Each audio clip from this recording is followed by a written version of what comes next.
Good morning. I'm going to let people join us over the next couple of minutes, but I wanted to welcome everyone to today's webinar on Adult Learner Focused Strategic Enrollment Management, which we refer to as Adult SEM. And this important initiative represents a collaborative effort between the Foundation for California Community Colleges and 10 community colleges across the state to reimagine how institutions engage with and support adult learners. As folks are coming in, feel free to drop your name and institution or organization into the chat, and feel free to submit any questions using the Q&A feature.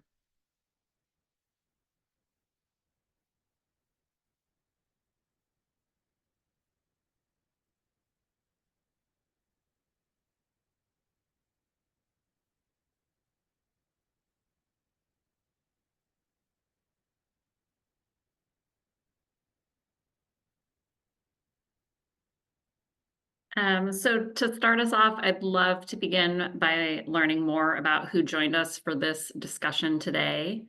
And we have a poll for you if you want to open that up and answer these questions.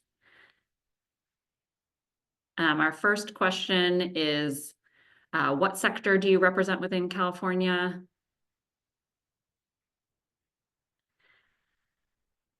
Student, early care, K-12, higher ed, employer and industry, workforce development, policy, philanthropy, media, or other.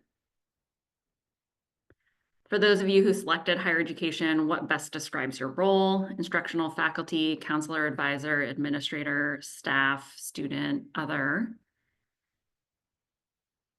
And then for those of you who are at an institution or organization, currently, how engaged in supporting adult learners are you? Is this not a focus? Is it initial exploration, some progress being made, practices established and are expanding, or this doesn't apply to your work? Give folks a couple more seconds to respond and see who we have in the room today.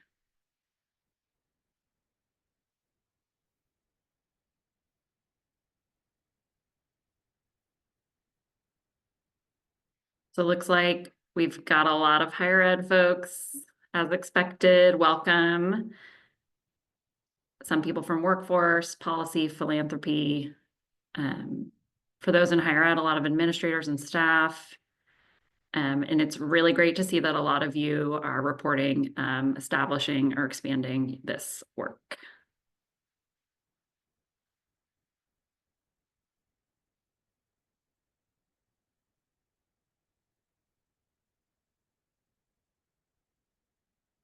Awesome.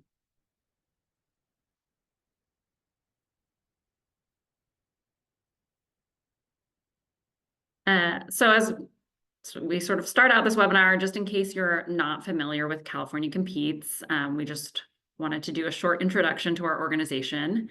We aim to solve the state's most pressing social and economic problems by conducting rigorous higher ed and workforce policy research.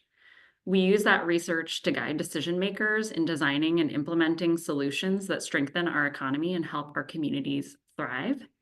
And we view higher education as both a vaccine and an antidote against economic stagnation and social stratification for individual Californians, our communities, and the state's economy. We believe long-term economic growth for California will be accomplished through shared prosperity.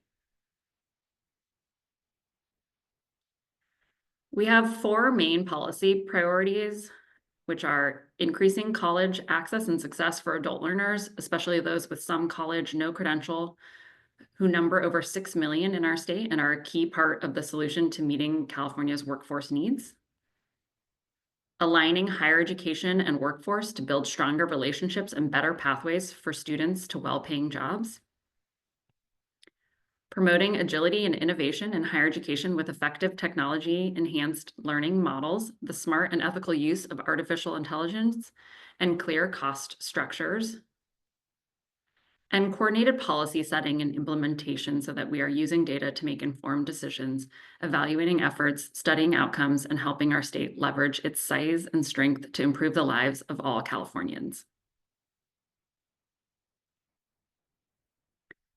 To provide a little roadmap for today, we're going to talk about why we need to focus on adult learners. We're going to share some findings from our project. And then we're going to invite our panelists on to talk about their work and what they got out of this project, and then finish up with some audience Q&A. So please feel free to submit your questions at any time, and we'll either try to answer them live in the chat or get to them at the end of today's webinar. So we want to start off by talking a little bit about why it's so important to engage in this work. California faces a critical junction. We have an estimated 2 million shortfall of college-educated workers, while there are also 6.8 million Californian adults age 25 and up who have high school diplomas but no college degrees. Then you layer that onto the fact that community colleges are experiencing declining enrollment, and this mismatch really presents a challenge and an opportunity for our community college system.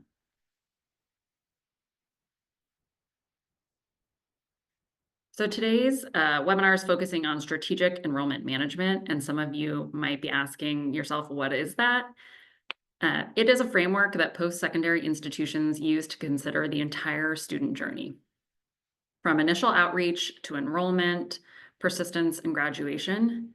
And it ensures that institutions go beyond conventional enrollment practices focused solely on recruiting new students, particularly those right out of high school, to take a holistic and data-informed view across a student's entire educational pathway.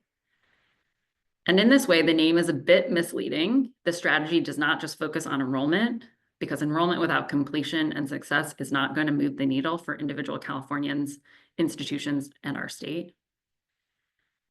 And some of the highlights of SEM is that it really considers a student's pathway holistically. It balances institutional sustainability and student success. It integrates cross-department collaboration, and it leverages data for informed decision-making.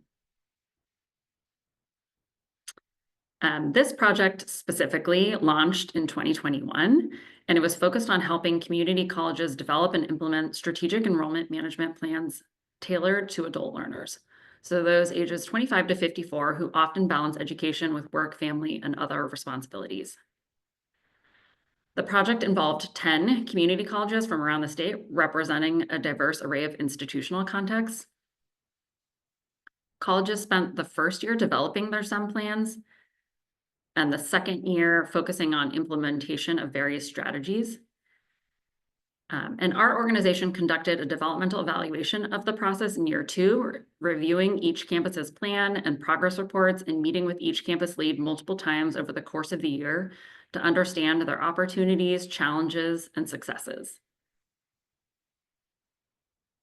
And we compiled all of our learnings into a new brief, which was released today, and we're very excited to share it with you all. It's up on our website, and we invite you to download it by going to the following URL or using the QR code. I will also post this at the end of today's webinar, so if you missed it right now, no worries, it will come back.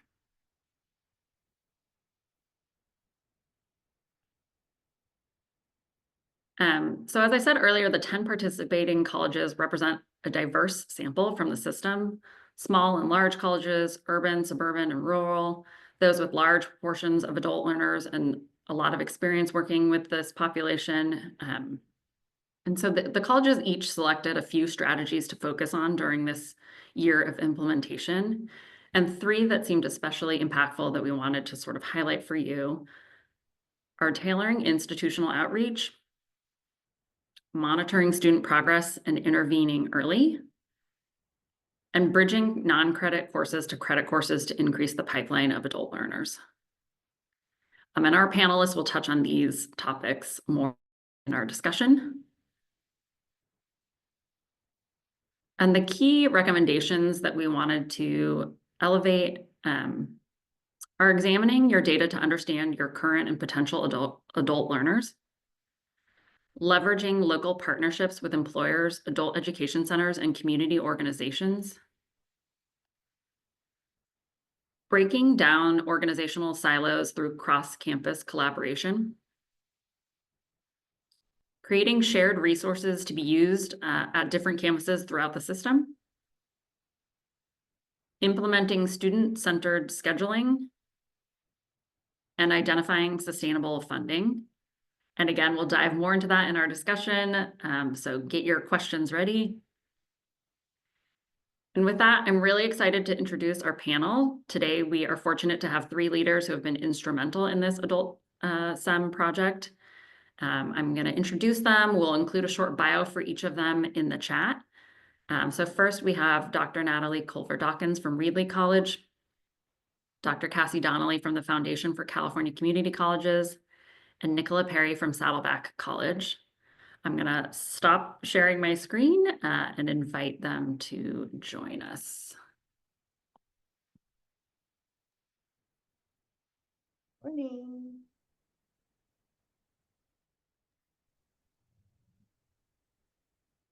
Good morning, everyone. Good morning. So I just wanted to start out by having you all sort of reflect on the past 2 years of this work. And maybe just tell us a little bit how engaging in this adult SEM project changed your perspective on serving adult learners, and what maybe you would identify as the single most important insight you've gained from this work. And happy to start with anyone. It's like a jump to who gets off mute fast and first, huh? So hi, everybody. Thank you so much for being here. I got to shout out in person to Hartnell because, wow, they showed up. And I am a proud Hartnell College alum. I actually worked at Hartnell for 2.5 years, so it's nice to be among other fellow Hartnell folks. So I'm Natalie Culver-Dawkins. I'm from Reedley College, right in the middle of Central California. And as you can see, there's a lot of folks that are really committed to this. And I think the biggest thing that this did for us, and I'm sure you're going to kind of hear some consistent themes, is that it really didn't give us necessarily new perspectives. It just gave us time. It gave us intentionality behind the work that we were already recognizing needed to be done. It gave us a chance to have some clarity on, we kind of have really sat down and looked at, we've done enrollment management plans for years because we've had to. And oftentimes it gets shelved, right? Like it just sits there and it's like, oh, we did this, great, check the box, we're done. But now we're really focusing on the different populations that we're seeing in our colleges and recognizing there's so much of a difference between a graduating high school senior, our dual enrollment population, which at Reedley, we're like 1/3 of our college is dual enrollment. And then there's the population of the adult learners, either that have some college or no college. So it kind of give us that chance to really do that focus. And I know there's some other comments, we'll talk a little bit more really about the work with student-centered scheduling, how and here in California, non-credit plays into that. And bridging those pathways. So I think that's really what it was. It wasn't like a change in perspective. It was the clarity and the focus and the intentional time to focus specifically on this population. I'll jump in next, seeing as I was able to unmute my button faster. Welcome everyone. So excited for you to join us and for us to talk about this today. This has been a long time coming. And so I think what I would love to share about the Saddleback perspective, perhaps even a little bit different, maybe even than Natalie, but along the same lines, for those of you who have like a non-credit or an adult education component to your college, that for everybody else, they think when you're talking adult learner, it must be non-credit, ESL, AESL. And I think what this allowed us to do was to elevate that voice while at the same time identifying a different set of learners that at Saddleback in South Orange County, I mean, we've already got a shrinking population, straight from high school. And so it really gave us a chance to say, great, think of someone else when you think of adult learner. Like, let's talk about the veteran. Let's talk about the 30-year-old. Let's talk about the mom who comes back. So for us, this really gave us the space to stay focused on a conversation. And what we're really good at in California is whenever the conversation gets a little stuck, we jump to another one. So this was really great for our college to focus. And I think I'll just add, and these are the stars of the show, so I'm happy to go last. I got the luxury of watching Saddleback and Reed leave, and also the other 8 colleges. And really, one of the things that Nicola hit on is I think we think of a preconception of what adult learners are.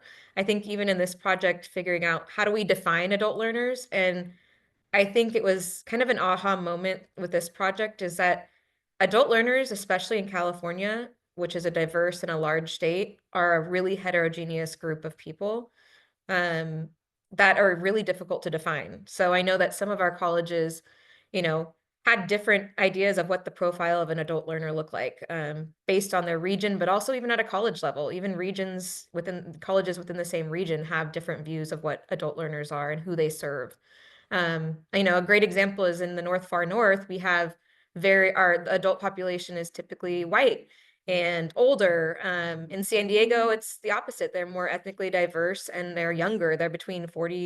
Um, they're between 25 and 39 versus 40 to 54. So again, it starts to make it even more complex, but I think it challenges kind of how do we define um, adult learners and how do we actually see that to make sure that we're serving them in the right way. And this is where it gets more complex to figure out how to engage and retain adult learners. And it's a big paradigm shift. So hats off to these 10 colleges for thinking about that, taking the space, and figuring out how do we be more proactive and bring college to these adult learners. Thank you. So for Natalie, as a leader at a rural community college, what unique challenges did you face in implementing adult STEM strategies, and how did you adapt your approach to address the specific needs of the learners in your community? Well, where we are, right smack in the middle of the Central Valley, we cover actually 3 different portions of 3 different counties. So even looking at the data is a little bit difficult. We serve, I think 8 or 10 different adult schools. So I think on top of just geographically where we are in the service area that we have, we're dealing with major technology issues. There's an initiative that's been happening for a really long time to try and get broadband to these locations. And it became really, really evident during COVID that giving a student a MiFi doesn't solve the problem when there's no service connectivity of any kind. So, working through the technology challenges and finding out what can we do virtually, and virtually meaning, I'm going to use my air quotes, virtually doesn't mean necessarily on Zoom, or doesn't mean virtually doing something internet based. It's phone calls. It is when we're talking virtually, it's in those cases, it's taking advantage of the partners that we've established and going to an adult school and hosting a registration event. And once again, we're talking technology issues. So it's not just the physical use of technology, connectivity issues.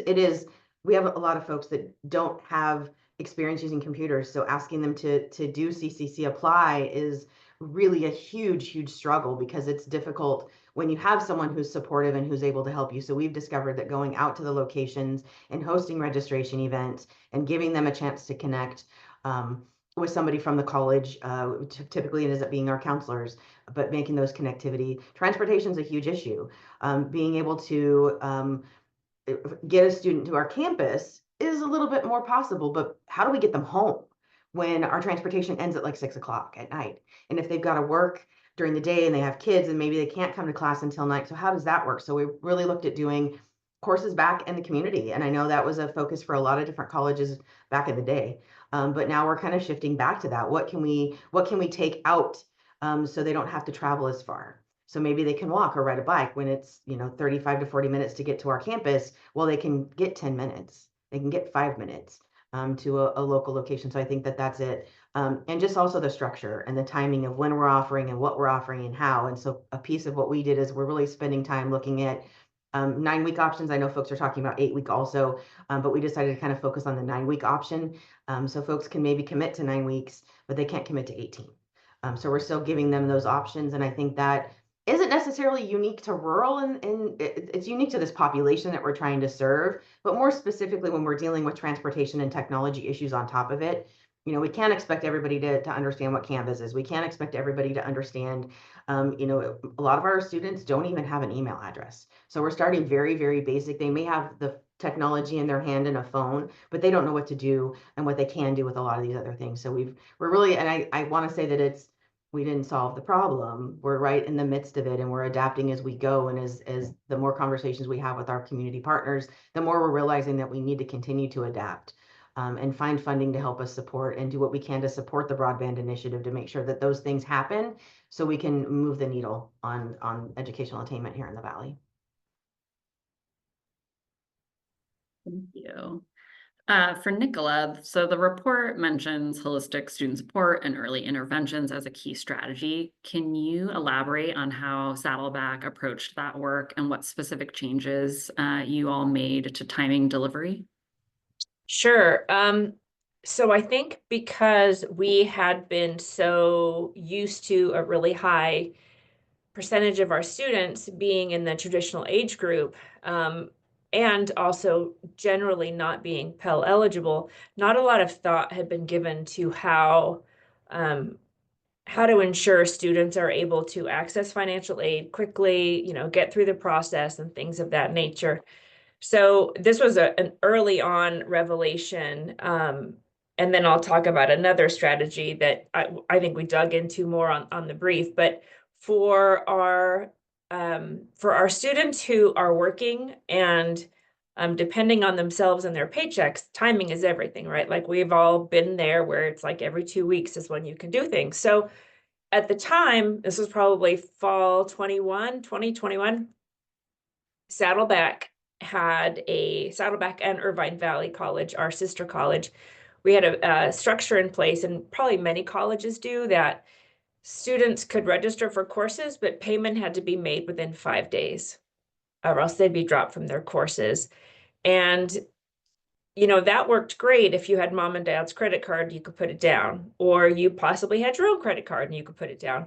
But for those who didn't and who were trying to access college, it was a complete inequity to expect the ability to come up with several $100s on top of books, for a class. So I pulled together the right people in the room and we started having a conversation, and I really pushed some folks to admit that yes, we could actually go 15 business days before we had to drop the student. So we went to what's known as now the pay later button.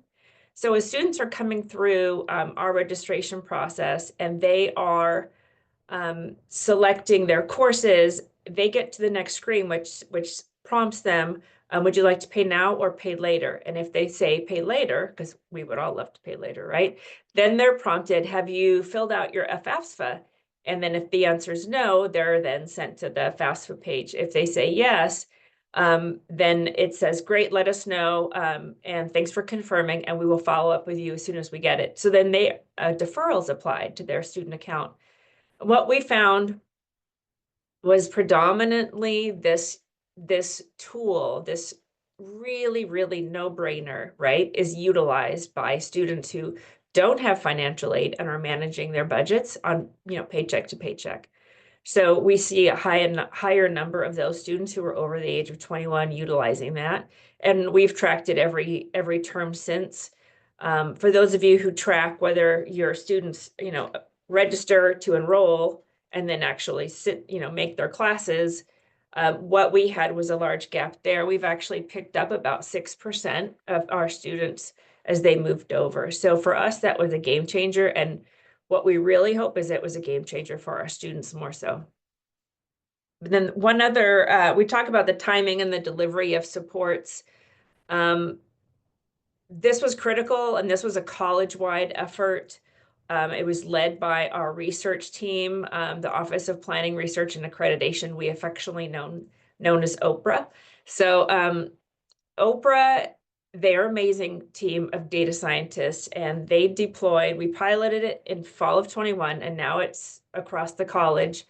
But we piloted a student needs survey that is sent to students the first week of school.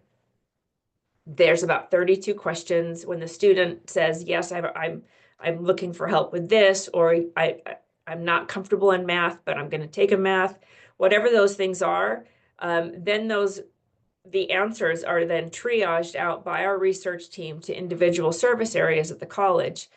Our mandate is that we respond within 24 to 48 hours directly to that student with that solution for them. So it went from, maybe several thousand to now it's issued college-wide. And we've advocated again for adult learners who are trying to manage everything ahead of time as much as they can.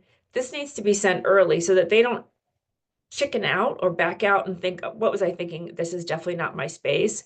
So now this is done a week or two prior to term start. And then for students who haven't answered us, we respond again with the survey and a gentle nudge from one of the success coaches. So for us, adults, they can't come in and just think they're going to hang out with their friend and go to class and everything's going to be fine. They need answers. They need answers quickly. They need support that is really targeted towards their unique questions, whether it be how do I access classes or do I have to pay for a parking permit? Like it's a new scary world for them, and it's on us to be prepared for that and to help them allay those fears before they come onto campus or log into class. You. So for Cassie, we have like an easy question for you about financial constraints. So they sort of seem to be a consistent challenge, and for all of the colleges in our project, and I imagine across the state. Could you discuss strategies for helping colleges identify sustainable funding sources to maintain and scale successful initiatives beyond initial grant periods? Yeah, I would say that really, taking a step even before identifying those sustainable funding sources. We started this project, as you showed in the beginning, in 2021. So it was declining enrollment, it was post-COVID. This was a big concern, but I think also we had to, a lot of the colleges recognized that it was important to understand how strategic enrollment management fit into all what they were already doing. They had a lot of these pieces in their plans, in their district and college strategic plans, in their student equity plans, in their adult education plans, and also with how this was going to help advance their Vision 2030 goals, which wasn't Vision 2030 at the time of this project, but now is Vision 2030, and their local goals and how they're going to advance in those ways. So I think that the colleges really made those connections to say, like, this is things that we need to do, as Natalie and Nicola said, like, we need to make the space for this. This is important. So how do we start to connect enrollment management to actually advance our goals, but also to be sustainable and have a sustainable enrollment at our colleges?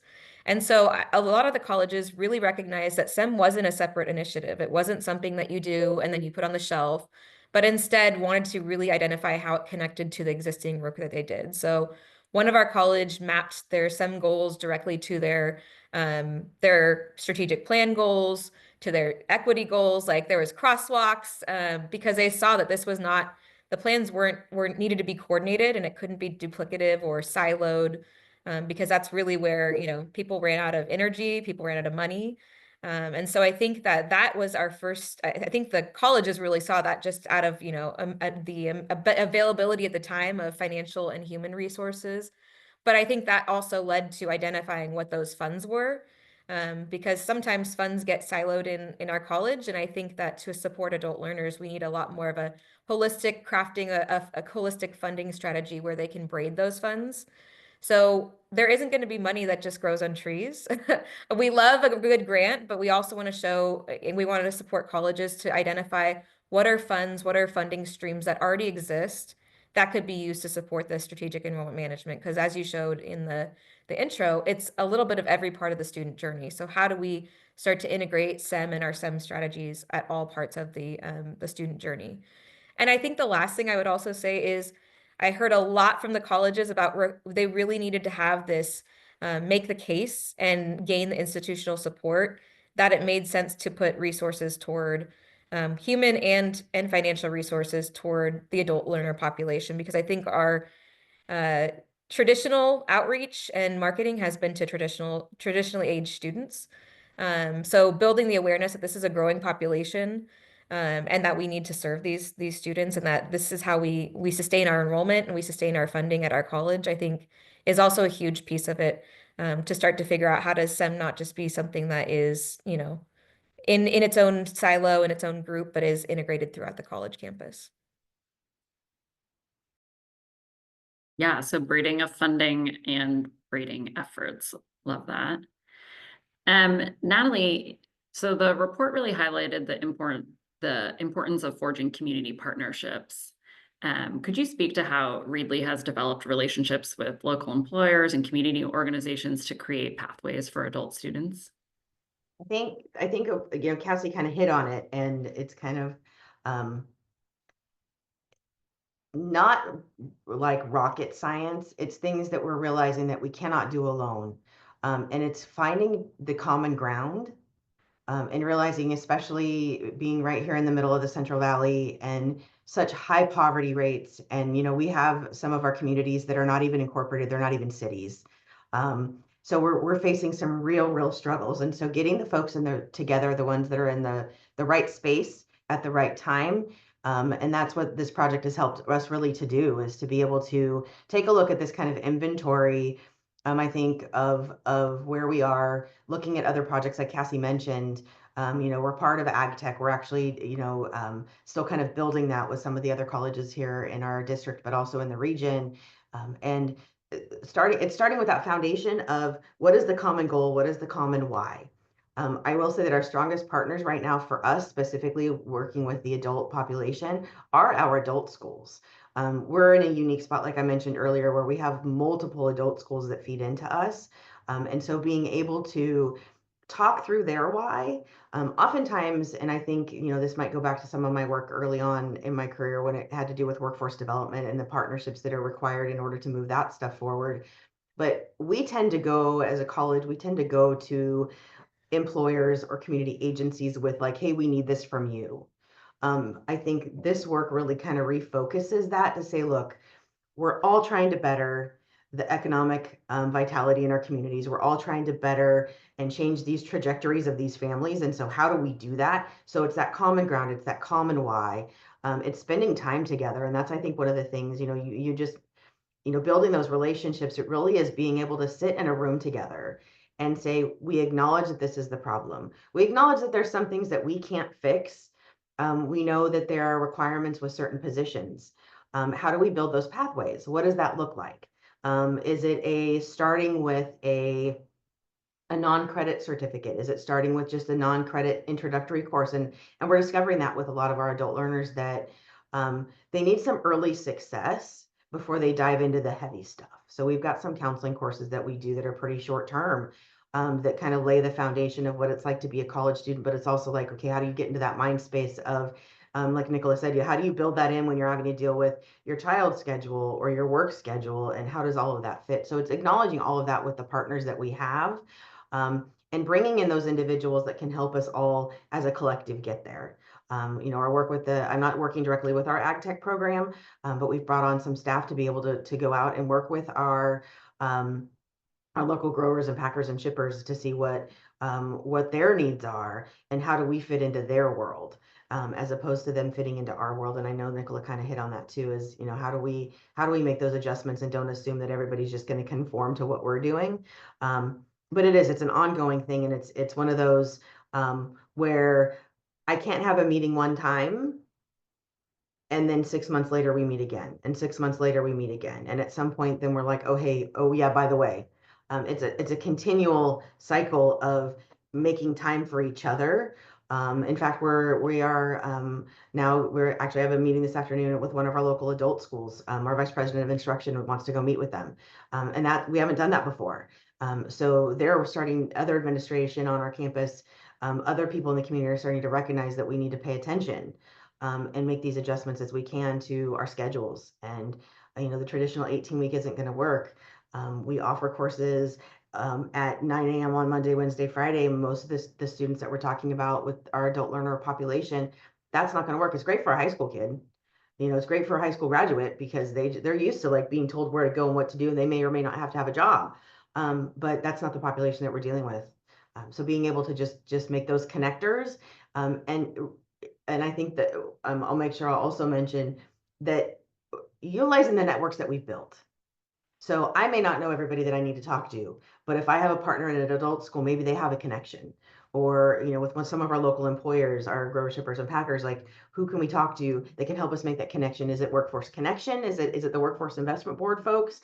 Is it the Employment Development Department? Is it Department of Rehab? Is it Veterans Affairs? So there's all these different populations and all these different organizations that are collectively doing the same work, but we don't always make those ties.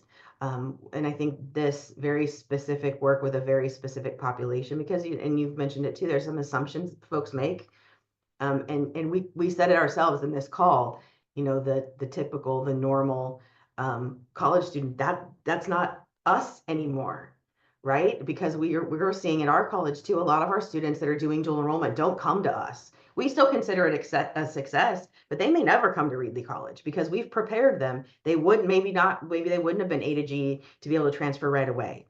But we've gotten them a certificate so they can go right to work, or we've gotten them through enough of our college that they can go ahead and go to a 4-year, even if they're not A to G, right? Eligible. So it's just utilizing all of those networks that we have and making folks aware of where we sit and what we need to do. So in our conversations with Nicola, we learned that she is an expert in data-driven strategies. So I'm going to put her on the spot to ask her how Saddleback is using data to better understand and respond to the needs of adult learners. And maybe what metrics have you found most valuable in tracking the impact of your adult STEM efforts?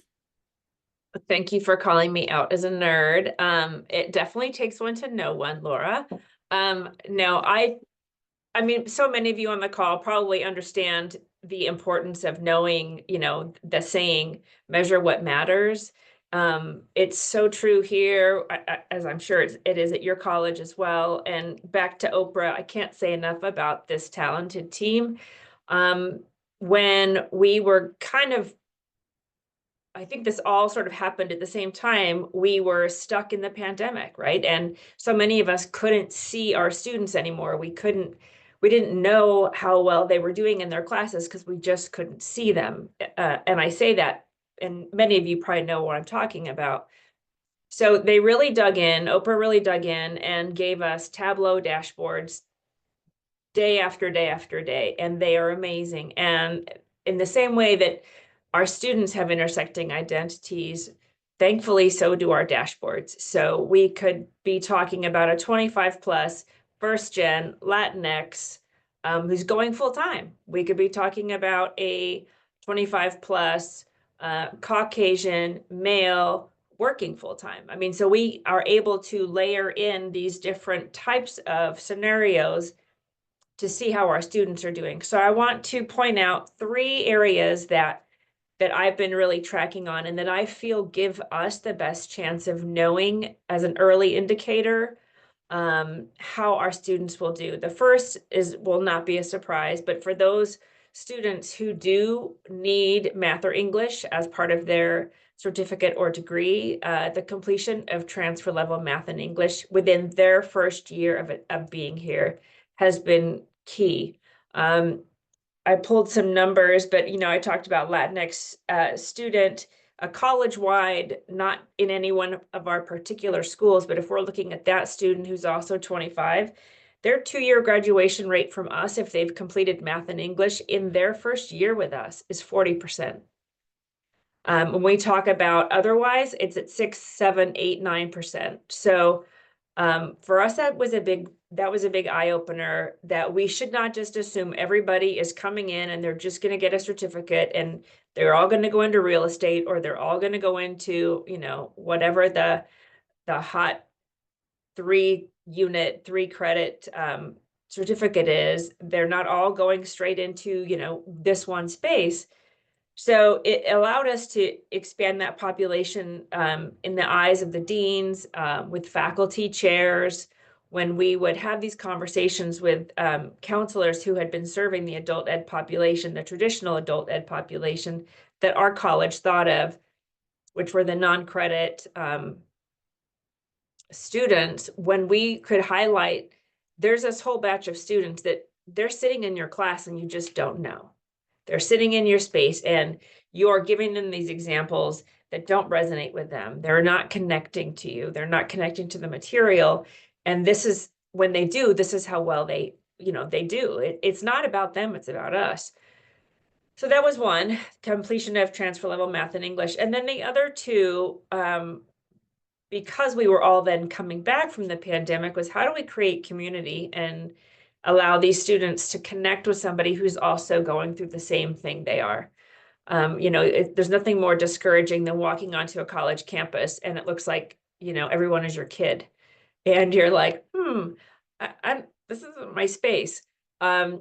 So we started a peer mentoring program, and we've been able to present on it a couple of times the last few years. Our outcomes have been amazing, but we started a peer mentoring program with our 4 largest DI groups, 25 plus being one. And the students were matched on criteria they selected. So even if they were in an industry or an academic area, if the student felt that matching with the same lived experience is what they chose and mattered, they were able to get paired with someone similar. I feel like the peer mentoring program has had the biggest impact to our fall to spring retention and our fall to fall retention. If you don't mind, I just want to share these numbers because they're pretty amazing. I took a look before just to make sure. So this is 21, 22, and 23, right? So 21 to 22, 2 to 3, 3 to 4. Fall to spring, the last 3 years, 58% were sticking around with us. That's not bad. But the following year, 60%. And then this last year, 63% of our 25 plus students. So that 3% may not seem like a lot, but when you're talking about the numbers, that matters. But our fall to fall persistence is where you really can see the difference. And what we found was the sense of community our 25 plus students felt through peer mentoring. This is where I see it reflected the most. So fall to fall persistence, 29% when we first started, 35% the second year, 44% the third year. And you all know fall to fall is a tough one, right? So if you can get that. So for us, those were our big mile markers. And I would encourage every school to find where they have the biggest gaps and where they feel like is that low hanging fruit. And the idea of STEM for me, it's the entire ecosystem that allows a student to be successful. Laura said it really well. It's not just like what's your classes, what's your space utilization patterns, all of that. It's how do you create an environment that allows your students to discover who they are, why they're there, and meet their goals, and have energy to do everything else in their life and perhaps move on as well. So for me, the persistence, the retention and persistence tell me that these folks we're doing something right and we're enabling them to be successful, and tracking it through these data markers for us has been really, really helpful. Okay, I'm gonna flag that we had interest, both Nicola, in your survey and then also the dashboards. I will flag that we are gonna share everyone's contact info at the end of the webinar.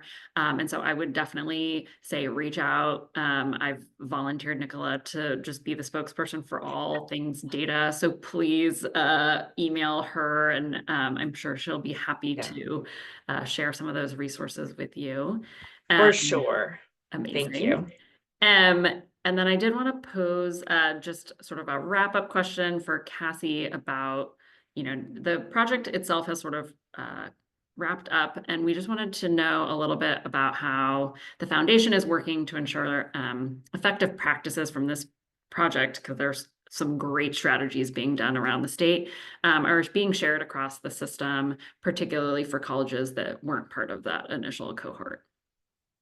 Yeah, this is a great question. This is what we have at the end of any grant project, but this one especially because it is so important. It's so all-encompassing, and it's something that colleges are focusing on. And so this project, we've learned so much from the colleges that are participating. They've learned from one another as well. This was a community of practice that we shared.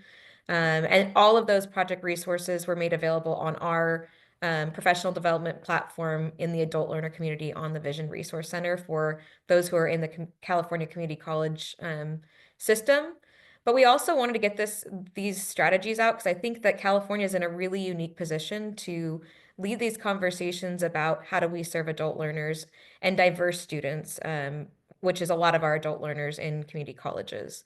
And so I think we've also had opportunities of presenting at other colleges in the state, but also nationally. I think that these colleges are really leaders and they have lots to offer. And I hope everyone enjoys that brief. That's also another way we're trying to get the project learnings out, is really looking to share what we've learned. This is a very community of practice, structure, and everyone's willing to share. And so I think that's really how we've come at this project, is making the project learnings as available as possible. And then also making sure that our system knows. I mean, this is important too.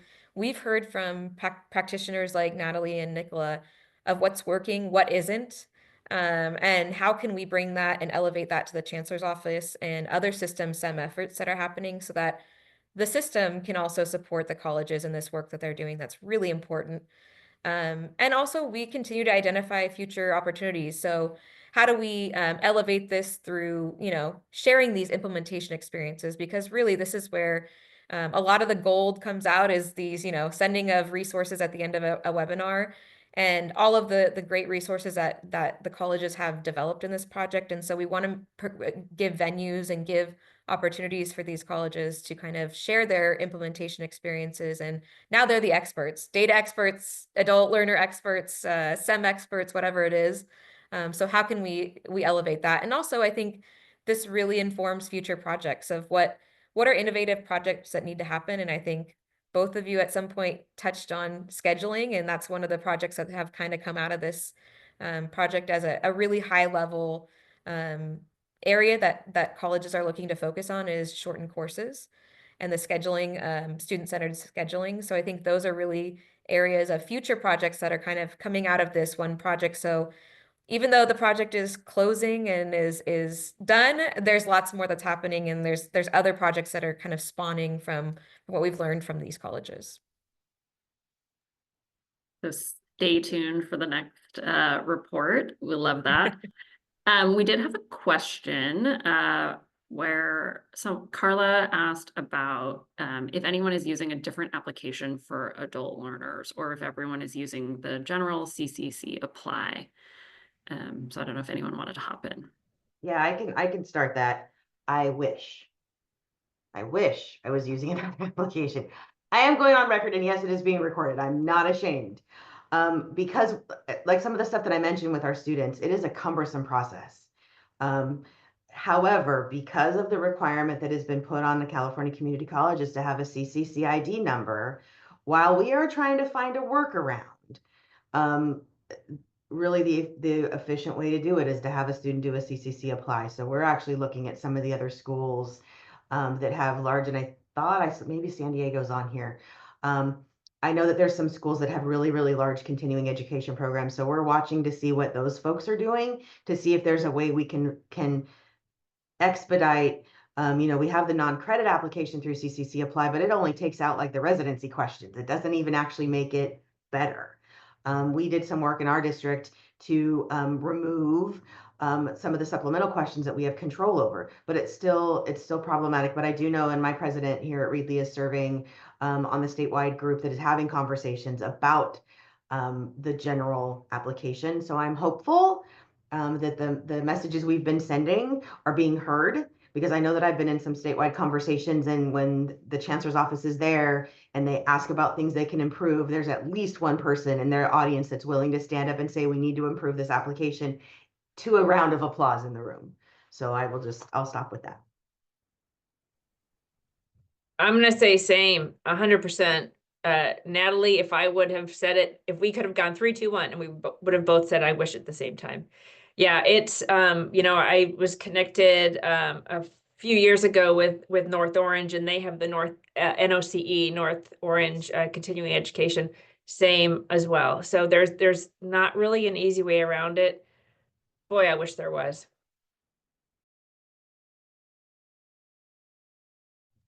I think too, this is what we hope will come out of these recommendations, because we've heard loud and clear the CCC apply doesn't work, especially for some populations. And so I think that's, how can we tweak it? If this is our system, how do we tweak it to work for students, to not cause more confusion, especially for our adult learners? Because it can be a source of frustration and,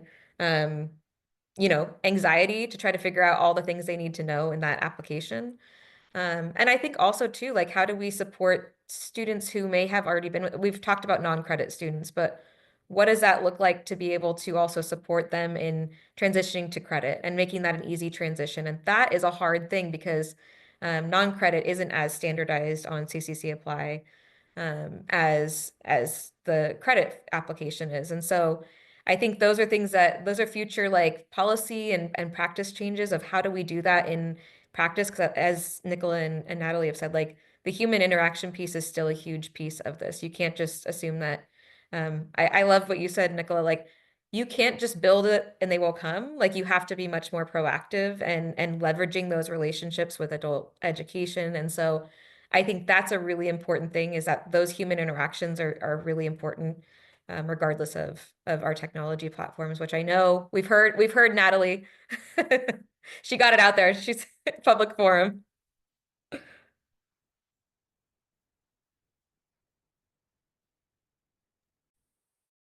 Hey, I think we've answered most of the pressing questions in the Q&A. And again, we will share the panelists' contact info at the end and highly encourage you to reach out to them. They are great resources for you.